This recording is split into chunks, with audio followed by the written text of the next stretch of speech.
नमस्कार मित्रांनो, लग्नानंतर होईलच प्रेम या मालिकेच्या पुढच्या भागामध्ये आता सर्वजण एकत्र जेवायला बसतात, परंतु वसु आत्या आणि रम्या काहीतरी बोलतात.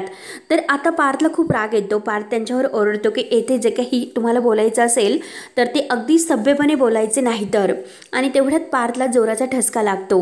तर आता काव्य अगदी त्याला लगेच घाईने पार्थ म्हणून पाणी द्यायला लागते. तोच लगेच मालिनी काव्याच्या हातातील ग्लास घेते आणि अगदी पार्थच्या हातामध्ये देते.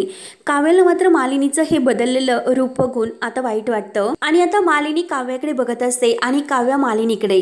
त्यानंतर आता इकडे नंदिनी वसु आत्याला चांगलंच धमकावते की हे बघा, जर पुन्हा तुम्ही माझ्या घराला आणि घरातील माणसांना त्रास देण्याचा प्रयत्न केलास तर मात्र गाठ माझ्याशी असेल. तेव्हा आता वसु आत्या म्हणते की हो, आता जो काही त्रास आहे तर मी ह्या घराला नाही तर तुला देणार आहे. आता बघ की तुझ्या आयुष्यामध्ये एक खूप मोठा असा स्फोट घडणार आहे.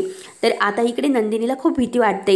तिला असं वाटतं की नक्की माझ्या आयुष्यामध्ये काहीतरी घडणार आहे.